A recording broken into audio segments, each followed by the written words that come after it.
आपका बहुत बहुत स्वागत है हमारे इस यूट्यूब चैनल में। तो दोस्तों, चैनल पे नया है तो चैनल लाइक, सब्सक्राइब और शेयर करना ना भूले। इसके साथ ही बेल आइकन का बटन दबा दीजिए ताकि आपको रेगुलर नोटिफिकेशन मिल सके। तो दोस्तों, आज हम लोग पढ़ने वाले हैं टू द प्रोग्राम में समकालीन विश्व में अमेरिकी वर्चस्व, जो कि अपने नाम से ही आपको पता चल रहा होगा, इसके नाम से ही। तो इसके साथ ही मैं आपको बताना चाहूँगा, जैसे कि शीत युद्ध के अंत के पश्चात दो ध्रुवीयता का अंत अर्थात यूएसएसआर और यूएसएसआर का विघटन हुआ तथा यूएसए का एक समकालीन विश्व में एक महाशक्ति के रूप में वर्चस्व स्थापित हुआ। इसके साथ ही आज हम लोग पढ़ेंगे कुछ स्मरणीय बिंदु में टू द प्रोग्राम। तो दोस्तों, शुरुआत करते हैं आज के टू द प्रोग्राम को। अमेरिकी वर्चस्व की शुरुआत 1991 अर्थात यूएसएसआर के विघटन के पश्चात हुई, ठीक है, और एक ध्रुवीय विश्व हो गया। अगस्त 1990 में इराकी राष्ट्रपति सद्दाम हुसैन ने अपनी पड़ोसी देश कुवैत पर कब्जा कर लिया। संयुक्त राष्ट्र संघ द्वारा इराक के विरुद्ध बल प्रयोग की अनुमति को अमेरिकी राष्ट्रपति जॉर्ज बुश ने नई विश्व व्यवस्था की संज्ञा दी। वर्चस्व, हेजेमनी शब्द का अर्थ है सभी क्षेत्रों जैसे सैन्य, आर्थिक, राजनीतिक एवं सांस्कृतिक क्षेत्रों में अंतर्राष्ट्रीय स्तर पर एक मात्र शक्ति केंद्र होना। अमेरिकी राष्ट्रपति बिल क्लिंटन, ये थोड़ा वर्ड नहीं पढ़ना आ रहा तो इसको ध्यान दीजिएगा। बिल क्लिंटन लगातार 2 कार्यकालों जनवरी 1993 से जनवरी 2001 तक राष्ट्रपति पद पर रहे। इन्होंने अमेरिका को घरेलू रूप से अधिक मजबूत किया और राष्ट्रपति स्तर पर लोकतंत्र को बढ़ावा दिया। जलवायु परिवर्तन तथा विश्व व्यापार जैसे नर मुद्दों पर ही ध्यान केंद्रित किया। अमेरिका के सैन्य अभियान, तो दोस्तों, जो अमेरिका द्वारा चलाए गए सैन्य अभियान थे तो उनके बारे में हम लोग पढ़ेंगे। जैसे सैन्य अभियान का नाम ऑपरेशन डेजर्ट स्टॉर्म।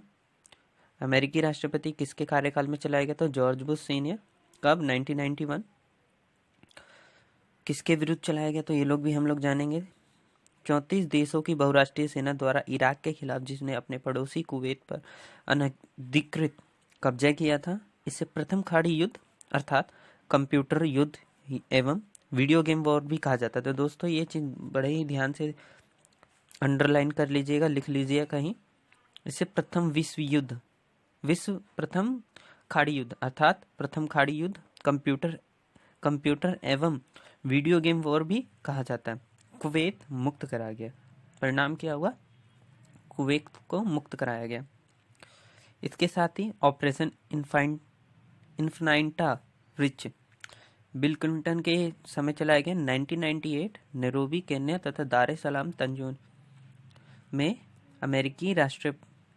अमेरिकी जो दूतावास पर बमबारी के विरोध में सूडान एवं अफगानिस्तान में अलकायदा के ठिकानों पर क्रूज मिसाइलों से हमला किया गया।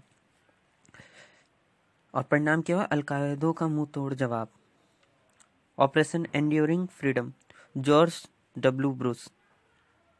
2001 9/11 की घटना की प्रतिक्रिया स्वरूप अलकायदा और अफगानिस्तान के तालिबानी शासन के विरुद्ध विश्व में आतंकवाद के विरुद्ध विश्वव्यापी युद्ध। तालिबान की समाप्ति एवं अलकायदा और का कमजोर पड़ना।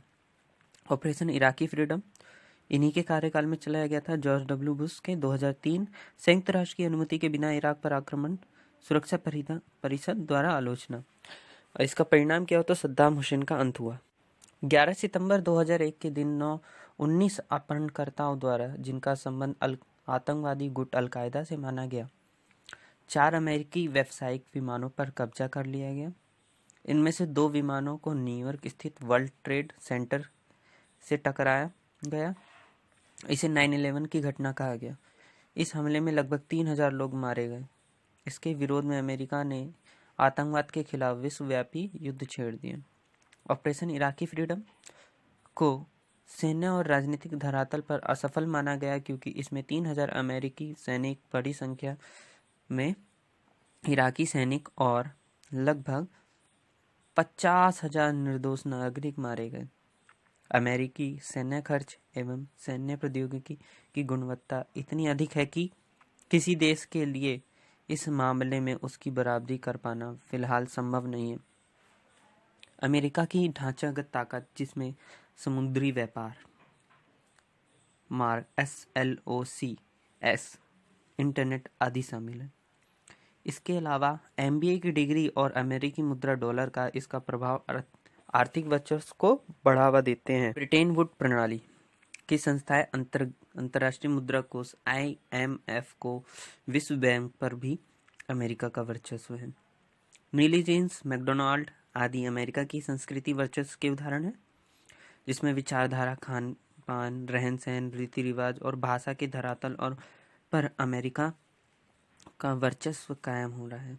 इसके अंतर्गत जोर जबरदस्ती से नहीं बल्कि रजामंदी से ही बात मनवाई जाती है। अमेरिकी शक्ति किस रास्ते में 3 मुख्य अवरोध हैं। तो दोस्तों ये चीज़ काफ़ी ध्यान में रखने वाली बात है। अमेरिकी शक्ति के रास्ते में 3 जो मुख्य अवरोध हैं वो निम्नलिखित प्रकार से हैं। जैसे अमेरिका की संस्थागत बनावट, जिसमें सरकार के तीनों अंगों तथा व्यवस्थापिका, कार्यपालिका और न्यायपालिका एक दूसरे के ऊपर नियंत्रण रखते हुए स्वतंत्र पूर्वक कार्य करते हैं।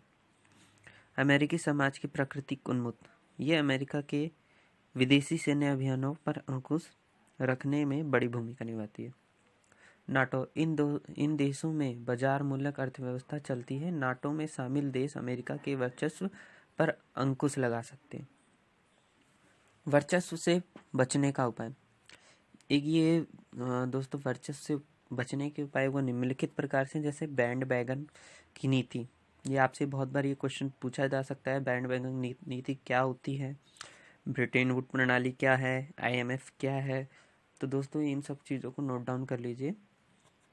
तो मैं दोबारा से बताऊंगा, बैंड वैगन नीति, इसका अर्थ है वर्चस्व जनित अवसरों का लाभ उठाते हुए विकास करना, अपने को छिपा लेने की नीति ताकि वर्चस्व वाले देशों की नजर ना पड़े। राज्येतर संस्थाएं जैसे स्वयंसेवी संगठन, कलाकार और बुद्धिजीवी मिलकर अमेरिकी वर्चस्व का प्रतिकार करें। तो दोस्तों अब हम लोग बात करते हैं भारत और अमेरिका के संबंध कैसे हैं।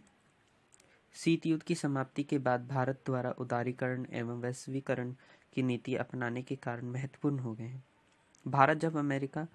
भारत अब अमेरिका की विदेश नीति में महत्वपूर्ण स्थान रखता है। इसके प्रमुख लक्षण परिलक्षित हो रहे हैं। अमेरिका आज भारत का सबसे बड़ा व्यापारिक साझेदार है। अमेरिका के प्रत्येक राष्ट्राध्यक्ष का भारत से संबंध प्रगाढ़ करने हेतु भारत की यात्रा, अमेरिका में बसे यानी कि वहाँ पे जो रहने वाले अनिवासी भारतीयों, खासकर सिलिकॉन वैली में दबदबा, सामरिक महत्व के भारत अमेरिका आसन्न परमाणु समझौते का संपन्न होना, बराक ओबामा की 2015 की भारत यात्रा के दौरान रक्षा सौदों से संबंधित समझौता का नवीनीकरण किया गया तथा कई क्षेत्रों में भारत को ऋण प्रदान करने की घोषणा की गई। वर्तमान अमेरिकी राष्ट्रपति डोनाल्ड ट्रम्प की आउटसोर्सिंग संबंधित नीति से भारत व्यापारिक हित प्रभावित होने की संभावना है। वर्तमान में दोनों देशों के प्रमुखों ने एक दूसरे के देशों की यात्रा के लिए आमंत्रित किया, जो दोनों देशों के मध्य सौहार्दपूर्ण संबंध बनाने की दिशा के सार्थक कदम साबित होगा। इसी के साथ हमारा टू द प्रोग्राम आज खत्म होता है। तो दोस्तों नेक्स्ट वीडियो में लाऊंगा एक नई चैप्टर के बारे में बताते हुए। दोस्तों बहुत ही इंपॉर्टेंट चैप्टर है। अगर आप UPSC, SSC, CGL या किसी भी गवर्नमेंट सर्विस की अगर तैयार कर रहे हैं तो इस चैप्टर को ज़रूर एक बार पढ़िएगा। तब तक के लिए धन्यवाद। जय हिंद, जय भारत। तो आज आपका बहुत बहुत स्वागत है।